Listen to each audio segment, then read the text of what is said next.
So good morning, Dave here from Little Acorns Forest Schools Limited. We're going to talk now a bit more specifically about the use of mallets. Now I would use mallets as probably one of the first tools which you can use with children. The hammer blow that you've got here is pretty good, but also there's a lot of developmental things, aspects which we can work on when we're using mallets. First of all, not least, when we're using the mallet, we've got the grip strength, so we're holding the mallet. Depending on the age of the child, okay, I would always start off with a wooden mallet, all right, rather than a hammer. Okay, ensure that the handle is ergonomically sound. Okay, the child can hold the mallet, making sure that the handle, and you've got the hammer part of the mallet here, which is bigger and wider than the hands. Okay, so making sure when they're hitting things, they're not going to be hitting their hands. You'll notice that I've got a bare hand on the tool, if you like. I'm working in Europe now, all right, and it's warm enough for me to have my bare hand on the tool.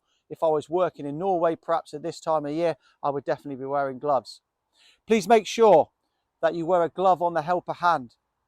All right, the reason for this is for personal protective equipment. All right, I'm making sure that I've got a glove on there. So whatever I'm holding, I've got a glove on. So what happens is, if I do hit, it's going to hit the glove rather than the flesh. Okay, and with smaller children, when they're using this one, then it's possible for them to hurt themselves. There's the possibility they can hurt themselves with any tool, but this is the first one we're going to start with. So with any tools, then we start off with a tool talk. This is a tool talk for a mallet. This is a mallet. This is the handle, and this is the head. Okay, I hold the mallet like this. I walk with the mallet like this, and I hand the mallet over like this. I use the mallet for hitting and whacking. Whacking's a great noise, a great sound. I like that. Okay, where I use the mallet usually 2 arms and a tool length away from anybody else, unless I'm working with a partner. Okay, when I'm not using the mallet, I place it down on the ground so that the handle faces forward and the head points to the rear. And when I finish using the mallet, I place it back into the toolbox or designated tool area. Done our tool talk. All right, we hand this over to the child. All right, the best thing that you can do with mallets is giving children something to hit.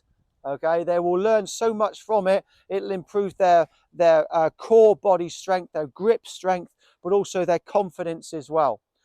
Try and get them to use this on their own to start off with. Okay, and the thing that I always get them to use is pushing or is banging pegs in. So we've got a wooden peg over here. Okay, this one's been here for a long while. Okay, so I'm going to hit that on the top there like that. And as you can see, I can use one hand on it like that. And if I miss, I'm to the side of my body. Okay, so I'm using this good grip strength on here, and it really increases the confidence on the children. Younger children, you can do a thing called haphazome. Okay, haphazome is where you have you've arranged some leaves or some green leaves or some any coloured sort of vegetation. Then you put a piece of cloth over the top. What you can do then with the mallet, okay, with the cloth over the top, you can hit it like that to try and use the sap out and into the actual fabric itself, and then you've got something to take home. Or, depending on the ability of the child, get them to do it that way. If they do it this way, okay, and they've got the fabric on there. Okay, their hand should be out the way, and then they can do this sort of affair. Okay, then they can work onto this, and then they can work onto this. Okay, please make sure you do it in that order so that this hand, the helper hand, isn't in the way and you haven't got this possibility. If you've got different sizes of hammers, use small ones to start off with, wooden hammers, and then you can work up to the rubber hammers, etc., that sort of thing, which we see more frequently. Okay, and this is a really good starter tool because you can get the whole safety process and the whole understand process and the whole trust process with children. Okay, thanks for watching.